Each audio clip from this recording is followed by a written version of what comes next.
Bonjour. Avant de regarder cette vidéo, je vous invite à regarder les vidéos précédentes que j'ai fait sur le même sujet et que j'ai mis en ligne sur cette chaîne, dans la même playlist, et dans lesquelles j'ai expliqué les premières étapes des exercices de dextérité que je conseille autour de moi pour l'apprentissage de la guitare. Dans la première vidéo, je détaillais les différents types d'exercices et leurs variantes, à jouer en coup uniquement vers le bas, et je suggérais de jouer des séquences dont toutes les notes sont comprises sur la même corde. Il fallait commencer par jouer la séquence 2 fois sur la corde la plus grave, puis passer à la suivante, la jouer 2 fois, passer à la corde suivante, et ainsi de suite. Jouer la séquence 2 fois permet de mieux anticiper le passage à la corde suivante, alors que si on jouait la séquence qu'une seule fois, il faudrait changer de corde toutes les 2 secondes. Ça serait faisable, mais un peu plus compliqué. Dans la deuxième vidéo, je suggérais de jouer tous ces types d'exercices et leurs variantes, mais de ne plus les jouer qu'avec des coups vers le bas, et de les jouer en aller-retour cette fois-ci. Aller-retour strict ou non. Et bien sûr, comme auparavant, de jouer la séquence 2 fois sur la corde la plus grave, de passer à la corde suivante, la jouer 2 fois, de passer à la corde suivante, et ainsi de suite. Dans la troisième vidéo, je suggérais d'incorporer aux séquences des déplacements sur le manche. Et comme d'habitude, on joue la séquence 2 fois sur la corde la plus grave, on passe à la corde suivante, vous connaissez. Chacune de ces vidéos apportait un élément supplémentaire pour enrichir et complexifier les exercices de base.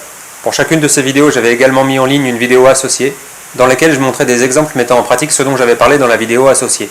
Dans la vidéo que vous êtes en train de regarder, j'apporterai encore un nouvel élément pour enrichir ces exercices de base.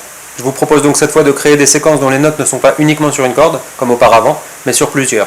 Le plus facile étant de créer des séquences qui sont sur 2 cordes, mais rien n'empêche de faire des séquences sur 3 cordes, 4 cordes, 5 cordes ou 6 cordes. Le principe est le même, simplement plus il y aura de cordes dans votre séquence, moins vous pourrez vous déplacer. Mais peu importe, c'est pas le plus important.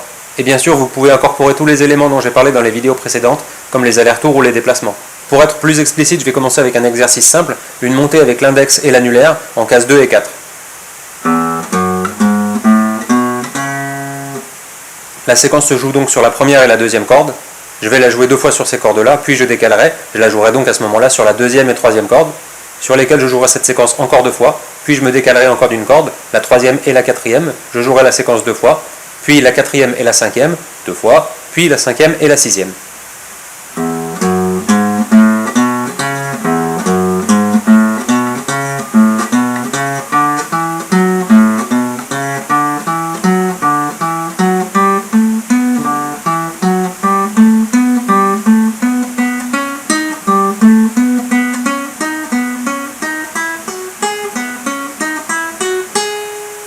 Si je joue une séquence qui se joue sur 4 cordes par exemple, je vais donc jouer cette séquence sur les 4 cordes en partant des graves, et puis pareil, je vais me décaler.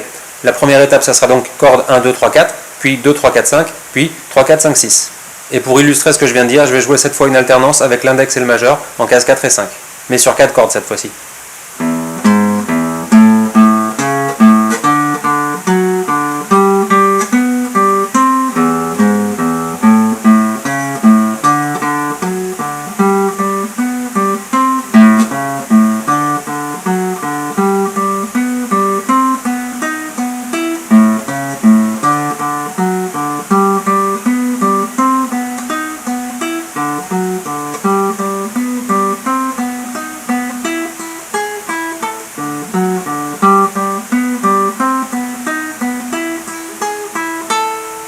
Donc voilà, n'hésitez pas à expérimenter, à tester des combinaisons d'exercices, de variantes, en aller-retour ou pas, si c'est avec des allers-retours stricts ou pas, des déplacements, des séquences sur plusieurs cordes. Et comme je l'ai dit précédemment, ces exercices sont avant tout des exercices de dextérité pour améliorer l'action des doigts, mais ils peuvent servir d'exercice d'échauffement ou de base pour composer. Si vous avez regardé les vidéos précédentes, y compris les vidéos d'exemple, vous avez peut-être déjà constaté que certains de ces exercices peuvent donner quelque chose d'assez musical, de bien rythmé et d'assez cool, pour peu qu'on y associe là ou les variantes qui peuvent donner un résultat intéressant.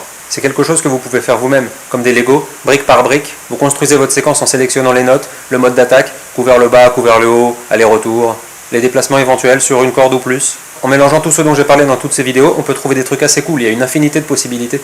Enfin bref, grattez bien.